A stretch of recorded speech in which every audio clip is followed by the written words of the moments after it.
जय हिंद दोस्तों। आज के लेक्चर हम ब्लड के बारे में बात करेंगे। रक्त क्या होता है, इसके क्या कार्य हैं और इसके कौन कौन से कंपोनेंट होते हैं। ठीक है, तो इन सभी चीज़ों के बारे में आज हम डिस्कस करेंगे। तो सबसे पहले तो हमें एक बेसिक सी इन्फॉर्मेशन ले लें। जो हमारा शरीर है उसमें 5 से 6 लीटर ब्लड हमेशा बना रहता है, जो कि एक आम इंसान के शरीर का लगभग 7% होता है, 7%। ठीक है ना। जो ब्लड है इसका पीएच मान होता है 7.4, यानी कि इसकी प्रकृति कैसी होती है, क्षारीय प्रकृति का होता है हमारा रक्त। और जो ब्लड जो डोनेट कर दिया जाता है, तो ब्लड जो है उसे नॉर्मली 4 डिग्री सेंटीग्रेड पर रखा जाता है, जिससे कि यह ख़राब ना हो। ये बहुत ही इंपॉर्टेंट फैक्ट है। 4 डिग्री सेंटीग्रेड पर इसको रखा जाता है। ठीक है। अब रक्त है क्या, इसके बारे में हम समझें तो रक्त जो है वो मानव शरीर में संचरण करने वाला एक तरल पदार्थ है। ठीक है। इसे तरल संयोजी ऊतक के नाम से भी जाना जाता है। तो इसका जो सर्कुलेशन है वो होता कैसे है, तो ये सिराओं से हृदय में जमा हो जाता है। वहाँ से जब इसका प्यूरिफिकेशन होता है तो वापस धमनियों के द्वारा हृदय से शरीर, संपूर्ण शरीर में, यानी शरीर के जितने भी अंग हैं उन सभी में इसका संचरण हो जाता है। ठीक है। तो इसको अगर हम दूसरी भाषा में कहें तो सिराएँ जो होती हैं, सिराओं में अशुद्ध रक्त होता है, जबकि धमनियों में बहने वाला रक्त कैसा होता है, शुद्ध रक्त होता है। ठीक है। इसका एक अपवाद है, एक पल्मोनरी सिरा होती है, एक पल्मोनरी धमनी होती है। ठीक है। तो जैसे नॉर्मली सिराओं में अशुद्ध रक्त होता है, लेकिन जो पल्मोनरी सिरा होती है उसमें शुद्ध रक्त होता है। ठीक वैसे इसका जस्ट अपोजिट, धमनियों में शुद्ध रक्त होता है, लेकिन जो पल्मोनरी धमनी होती है उसमें अशुद्ध रक्त होता है। तो इस फैक्ट को आप थोड़ा सा ध्यान रखें। ठीक है ना। और ये जो रक्त के अगर हम भाग की बात करें कि रक्त के कितने भाग होते हैं, तो नॉर्मली रक्त के लिए 2 पार्ट में डिवाइड किया गया है। एक होता है प्लाज्मा और दूसरा होता है रुधिराणु, यानी ब्लड कॉर्पस। ठीक है ना। तो जो प्लाज्मा है वो इसका फिगर कहीं कहीं पे 55% देखने को मिलता है और कहीं पे 60% देखने को मिलता है। ठीक है ना। तो 55 से 60% हमारे ब्लड का 55 से 60% क्या होता है, प्लाज्मा होता है। और बाकी जो बचा 40 से 45% उसमें ब्लड कॉर्पस होते हैं, यानी कि रुधिराणु। ठीक है। तो इन रुधिराणु के अंदर ही हमारी आरबीसी, डब्ल्यूबीसी और प्लेटलेट्स आती हैं। ठीक है। तो अगर हम कंपोनेंट की बात करें कि जो रक्त है उसके अवयव कितने होते हैं, तो अवयव होते हैं इसके 4। एक तो प्लाज्मा हो गया, और जो रुधिराणु अभी हमने पढ़ा है ना, उसी रुधिराणु के अंदर 3 इसके कंपोनेंट और होते हैं, आरबीसी यानी लाल रक्त कणिकाएं, डब्ल्यूबीसी श्वेत रक्त कणिकाएं, और फिर क्या होता है, प्लेटलेट्स। ठीक है ना। तो रक्त के कुल मिला के कितने अवयव हैं, 4 अवयव होते हैं। ठीक है। अब इसमें सिस्टमेटिक तरीके से हम देखते हैं। तो सबसे पहले हम बात करेंगे प्लाज्मा की। ठीक है। तो जो प्लाज्मा है वो हमारी बॉडी, जो रक्त का कितना 55 से 60% पार्ट होता है। तो प्लाज्मा एक हल्के पीले रंग का तरल पदार्थ है। ठीक है। जो हमारे रक्त के जो कण होते हैं ना, वो इसी में तैरते रहते हैं। और अगर हम प्लाज्मा की बात करें कि प्लाज्मा में होता क्या क्या है, तो इसमें मुख्य रूप से जल, प्रोटीन, लवण और ग्लूकोज, ये सभी तत्व इसमें पाए जाते हैं। ठीक है। तो अगर हम बात करें, जो जल है, जल होता है इसमें लगभग 90%, प्रोटीन होता है 7%, जो लवण है 0.9% और ग्लूकोज 0.1%। इसको याद रखें आप, ग्लूकोज 0.1% हमारे ब्लड में पाया जाता है। ठीक है। अब अगर हम बात करें प्लाज्मा के कार्य की, है ना, तो प्लाज्मा का जो कार्य है, शरीर के ताप को ये नियंत्रित करता है। ठीक है। घावों को भरने में भी ये सहायता प्रदान करता है। हमारे शरीर में जो पोषक तत्व, जो भोजन से हमें जो पोषक तत्व मिलते हैं, उसे शरीर के विभिन्न अंगों में, यानी जितने भी भाग हैं हमारे, उन सभी में पहुंचाने का काम करता है। और जो हानिकारक पदार्थ हैं या जो अपशिष्ट पदार्थ हैं, उन्हें उत्सर्जी अंगों तक भेजने का कार्य किसके द्वारा किया जाता है, प्लाज्मा के द्वारा ही किया जाता है। ठीक है ना। अब इसका जो दूसरा अवयव है हमारे ब्लड का, वो है आरबीसी, लाल रक्त कणिकाएं। इन्हें एरोथ्रोसाइट्स भी करते हैं ना, एरिथ्रोसाइट्स। तो आप इसका नाम याद रखें, ये कभी कभी पूछ लिया जाता है। ठीक है। तो इसका जो मुख्य कार्य है वो उपापचय की क्रिया में योगदान देता है। कौन, आरबीसी। अगर हम बात करें इनके शेप की, तो ये गोलाकार होती हैं। ठीक है। और आरबीसी में केंद्रक नहीं पाया जाता है, लेकिन ऊंट या लामा की आरबीसी में केंद्रक होता है। आप इस फैक्ट को याद रखें, क्योंकि इसका क्वेश्चन कई बार बन चुका है। नॉर्मली आरबीसी में लाल रक्त कणिकाओं में केंद्रक नहीं पाया जाता है, लेकिन ऊंट या लामा जो प्राणी होता है उसकी आरबीसी में केंद्रक पाया जाता है। ये क्वेश्चन आ चुका है, ठीक है। अब जो तत्व है हमारे ब्लड में, हम बोलते हैं कि हीमोग्लोबिन, तो हीमोग्लोबिन इसी आरबीसी में पाया जाता है, ठीक है। हीमोग्लोबिन इसी आरबीसी में पाया जाता है और आरबीसी में ही एक लौह यौगिक होता है जिसे हम हीमेटिन कहते हैं, ठीक है। तो इसी हीमोग्लोबिन के कारण हमारे ब्लड का रंग, जो रक्त का रंग है, कैसा, लाल होता है, ठीक है। अब जो इसका काम, जो अगर हम बात करें तो जो ऑक्सीजन तथा कार्बन डाइऑक्साइड का संवहन करने का इसका मुख्य काम है। यानी कि ये क्या करता है कि जो श्वसन अंग हैं हमारे, वहाँ से ऑक्सीजन लेकर शरीर के विभिन्न अंगों तक पहुँच जाता है, और जब वो ऑक्सीजन कार्बन डाइऑक्साइड में कन्वर्ट हो जाती है तो वापस उसी के लिए श्वसन अंगों तक वापस भेज देता है, जिससे कि वह हमारे कार्बन डाइऑक्साइड हमारे बॉडी से कैसे बाहर निकल जाती है। तो एक आप बेसिक सा परसेंटेज याद रखें, हमारी जो बॉडी है वो वायुमंडल में हमारे जो कार्बन डाइऑक्साइड है वो तो 0.03% होती है। तो वायु में जितनी भी कार्बन डाइऑक्साइड घुली हुई है उतनी कार्बन डाइऑक्साइड हमारे शरीर के अंदर जाती है, लेकिन जब हम कार्बन डाइऑक्साइड को रिलीज़ करते हैं तो उसका परसेंटेज होता है 4। ध्यान देना, हमारा शरीर 4% कार्बन डाइऑक्साइड को रिलीज़ करता है हमारी बॉडी से। कितना? 4% कार्बन डाइऑक्साइड रिलीज़ होती है, ठीक है। जितनी भी एयर बाहर निकलती है उसका कितना? 4%, ठीक है। और अगर हम बात करें आरबीसी का जो कार्यकाल होता है, ये होता है 120 दिन। यानी जो लाल रक्त कणिका है वो हमारे शरीर में 120 दिनों तक जीवित रहती हैं। अब लाल रक्त कणिकाओं में जो हीमोग्लोबिन होता है ना, इसी के कारण हमारे रक्त का रंग कैसा होता है? लाल होता है। अब 1 घन मिलीमीटर में अगर हम बात करें तो पुरुषों में और महिलाओं में आरबीसी की संख्या अलग अलग होती है, ठीक है। तो 1 घन मिलीमीटर में जो पुरुषों में आरबीसी की संख्या होती है वो कितना होती है? 50 लाख। और वहीं अगर हम महिलाओं की बात करें तो उनमें, उनके ब्लड में कितना होती है? 45 लाख के आसपास, ठीक है। जो आरबीसी हैं इनका जो निर्माण है वो होता है अस्थि मज्जा में, इनका निर्माण होता है, ठीक है, जिसे हम बोन मैरो बोलते हैं। और इनकी जो मृत्यु है वो यकृत, या फिर इसको यकृत को हम लीवर भी बोलते हैं, यकृत या प्लीहा यानी कि स्प्लीन, कहीं कहीं पे इसको तिल्ली भी बोलते हैं, है ना। तो वहाँ पे इसकी आरबीसी की मृत्यु होती है, यानी कि आरबीसी वहाँ पे जाके नष्ट हो जाती हैं। इसलिए जो आरबीसी की कब्रगाह, यकृत या फिर प्लीहा को आरबीसी की कब्रगाह कहते हैं, क्योंकि यहाँ पे आरबीसी क्या होती हैं? नष्ट हो जाती हैं, ठीक है। तो आरबीसी की कमी को अगर हमारे शरीर में जो आरबीसी है, लाल रक्त कणिका है, एक सामान्य संख्या से, माने उनका जो एक रेशियो है, अगर उससे कम हो जाती हैं तो इस कंडीशन को क्या बोलते हैं? रक्त अल्पता, यानी कि एनीमिया। या फिर सीधा सा इस क्वेश्चन को थोड़ा सा घुमा के भी पूछ लेते हैं कभी कभी कि जो हीमोग्लोबिन की कमी से होने वाला रोग क्या होता है, तो उसको भी हम एनीमिया ही बोलते हैं, ठीक है ना, रक्त अल्पता। तो या तो आरबीसी के एंगल से पूछा जाएगा ये क्वेश्चन, या फिर हीमोग्लोबिन के एंगल से पूछा जाएगा, ठीक है ना। तो जो प्लीहा है, प्लीहा या स्प्लीन, इसको हमारे शरीर का रक्त बैंक कहते हैं, ब्लड बैंक। इंपॉर्टेंट फैक्ट है, आप इसको ध्यान देना, ठीक है।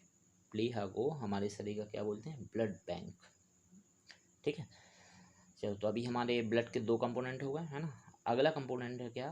WBC, श्वेत रक्त कणिकाएं, या फिर हम इनको क्या, ल्यूकोसाइट्स भी बोलते हैं, ठीक है। इनमें केंद्रक पाया जाता है, इनमें क्या, केंद्रक पाया जाता है। बाकी अभी जो हमने आरबीसी पढ़ा है ना, उसमें केंद्रक नहीं होता है, ठीक है।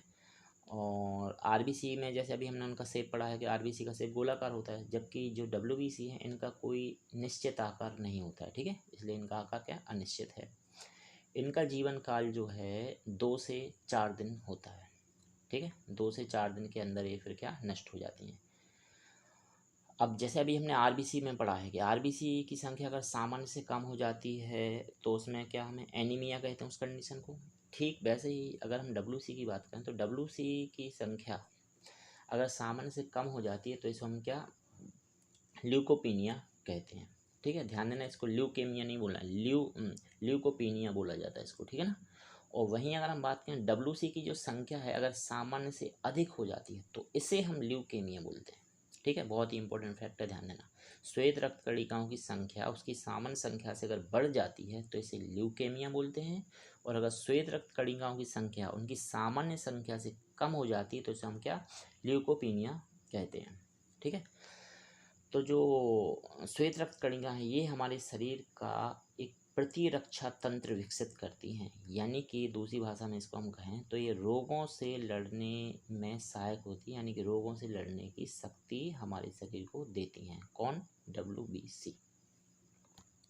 ठीक है, चलो इसका जो अगला कंपोनेंट है वो है प्लेटलेट्स। ठीक है, थ्रोम्बोसाइट्स। तो जो प्लेटलेट्स होती हैं इनमें भी ठीक जैसे लाल रक्त कणिकाओं में केंद्रक नहीं होता है, ठीक वैसे ही प्लेटलेट्स में भी केंद्रक नहीं पाया जाता है। और इनका, देखो इनका नाम ही है प्लेटलेट्स, यानी इनका जो शेप है वो एक तस्तरी या फिर प्लेट के जैसा होता है। ठीक है, इसी प्लेटलेट्स में बहुत ही इंपॉर्टेंट फैक्ट है, इसको ध्यान देना, इसी प्लेटलेट्स में फाइब्रिनोजीन तथा थ्रोम्बोप्लास्टिन नामक दो प्रोटीन पाए जाते हैं। ठीक है, और ये जो प्रोटीन है ना, अभी हम जब रक्त का जो थक्का जमता है वो प्रक्रिया समझेंगे, है ना, तो उसमें इन दोनों का बहुत ही इंपॉर्टेंट रोल है ना। तो जो रक्त का थक्का जमता है तो उसको जमने के लिए जो फाइब्रिनोजीन और थ्रोम्बोप्लास्टिन, ये जो दो प्रोटीन होते हैं वो इसी प्लेटलेट्स के अंदर पाए जाते हैं। ठीक है, चलो अब इसके कार्य पर आते हैं। तो जो प्लेटलेट्स है इसका कार्य क्या है, रक्त को जमाने में सहायक होता है। ठीक है, जैसे जब कहीं हमारे शरीर में किसी अंग को चोट लग जाती है तो जो वहाँ से जो ब्लड निकलता है ना, तो इसी प्रोटीन के जरिए ब्लड जमता है। ठीक है, और जो इनकी अगर हम संख्या की बात करें तो 1 मिलीमीटर में लगभग 1.5 यानी कि 1.5 लाख से 4 लाख के बीच में इनकी संख्या होती है। ठीक है, ये कंबल, इनका रेंज डिफरेंस बहुत ही ज़्यादा है। ठीक है, इनका जो निर्माण है, इनका निर्माण भी अस्थि मज्जा में ही होता है। जैसे कि लाल रक्त कणिकाओं का निर्माण अस्थि मज्जा में हुआ था, इनका निर्माण भी अस्थि मज्जा में होता है।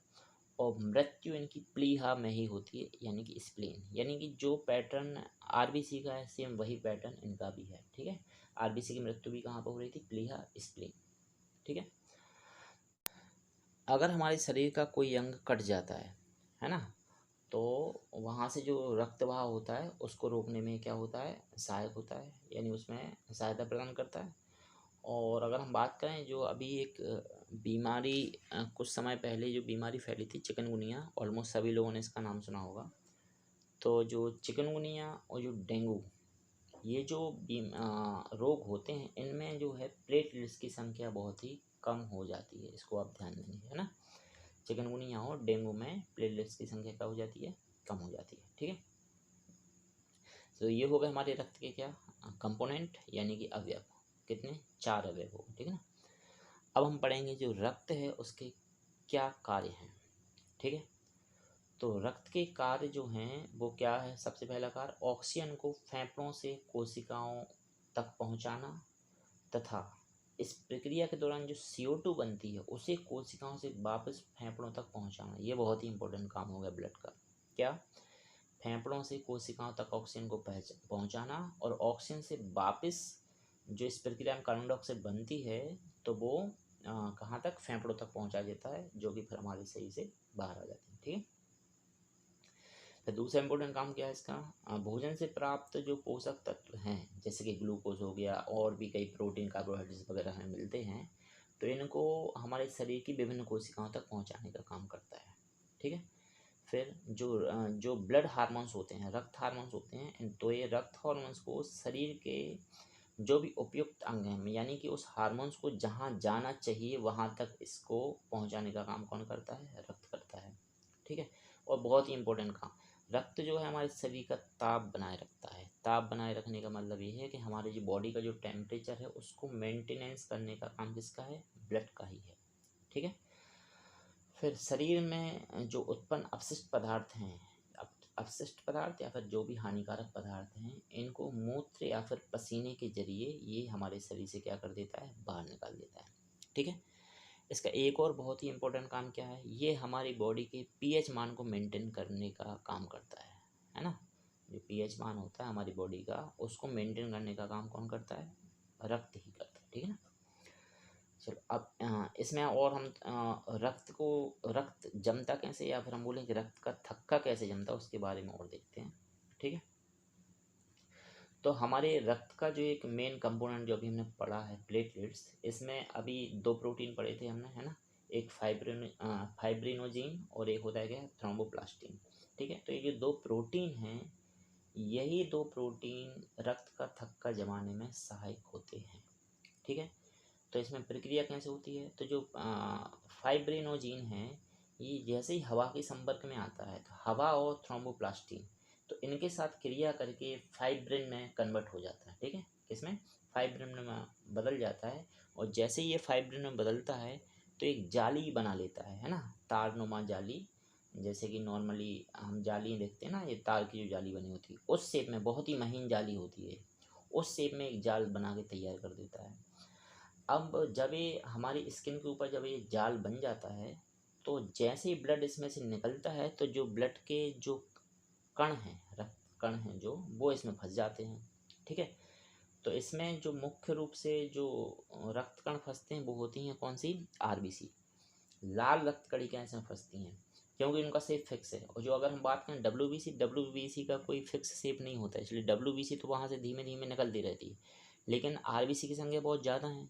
तो जैसे ही आरबीसी उस जाल में से निकलना बंद हो जाती हैं, तो वहाँ से फिर धीमे धीमे वहाँ पे रक्त का थक्का बनना स्टार्ट हो जाता है। ठीक, अब हम बात करें कि ये जो विटामिन के है, अगर हमारे शरीर में विटामिन के की कमी हो जाती है, तो रक्त का थक्का हमारे शरीर में नहीं बनता। और रक्त का थक्का नहीं बनता है, तो इसमें से क्या होता है कि कंटिन्यूसली जैसे कहीं पे हमें चोट लगती है और अगर वहाँ पर रक्त का थक्का ना जमे, तो कंटिन्यूसली कितना सारा ब्लड हमारी बॉडी से निकल जाएगा। तो इस स्थिति में जो है व्यक्ति की मौत भी हो जाती है कई बार, है ना। तो विटामिन के की कमी से रक्त का थक्का नहीं जम पाता है, जिस स्थान पे हमें चोट लगी होती है वहाँ पर। ठीक है, अब अगर हम बात करें, जो एक हमारे ब्लड में एक हेपेरिन नामक एक प्रोटीन होता है। ठीक है, देखो ब्लड जैसे ही हमारे शरीर से बाहर निकला, तो उसका तो थक्का जमेगा, वो तो ठीक है हमारे लिए। लेकिन हम बात करें अगर हमारे शरीर के अंदर ही रक्त का थक्का जम जाए, तो ये तो हमारे लिए बहुत ही हानिकारक हो जाएगा, है ना। तो इसमें क्या होता है, हमारे ब्लड में एक हेपेरिन नामक जो प्रोटीन होता है, वो रक्त को जमने से रोकता है। कहाँ पर, शरीर के अंदर, हमारे शरीर के अंदर हेपेरिन प्रोटीन जो है रक्त को जमने से रोकता है। ठीक है, अब एक और इसमें हम एक इम्पॉर्टेंट फैक्ट देखते हैं, जो हम ब्लड को डोनेट कर देते हैं, तो जो ब्लड डोनेशन जो करते हैं, तो देखो जैसे ही ब्लड हमारे शरीर से ही बाहर निकल रहा था, तो रक्त का थक्का जम गया था। अब जब कोई व्यक्ति जब ब्लड को डोनेट कर देता है, तो वो भी हमारे ब्लड से हमारे शरीर से बाहर निकल गया ना वो ब्लड, तो वो तो जम जाना चाहिए। लेकिन इसमें क्या होता है, जो ब्लड डोनेट किया जाता है, इसको जमने से रोकने के लिए इसमें ऑक्सलेट मिलाया जाता है ना। और ऑक्सलेट कौन सा, सोडियम ऑक्सलेट या फिर पोटेशियम ऑक्सलेट। जब इनको मिला दिया जाता है, तो फिर उस वो रक्त क्या जम नहीं पाता है। और इस रक्त के लिए कितना, 4 डिग्री सेंटीग्रेड पर रखा जाता है, जिससे कि यह रक्त खराब ना हो, ये सुरक्षित बना रहता है। ठीक है, अब इसमें अभी आगे और भी है, जिसमें हमें ब्लड ग्रुप के बारे में बात करनी है कि ब्लड ग्रुप क्या होता है, कितने प्रकार के होते हैं, किसने इनकी खोज की। ठीक है, इन सभी बातों के बारे में बात करेंगे। और जो है जो हमारा ब्लड प्रेशर होता है, मिनिमम प्रेशर कितना होना चाहिए, मैक्सिमम प्रेशर कितना होना चाहिए। ठीक है, तो इन सब चीज़ों के बारे में बात हम नेक्स्ट लेक्चर में डिस्कस करेंगे। Thank you.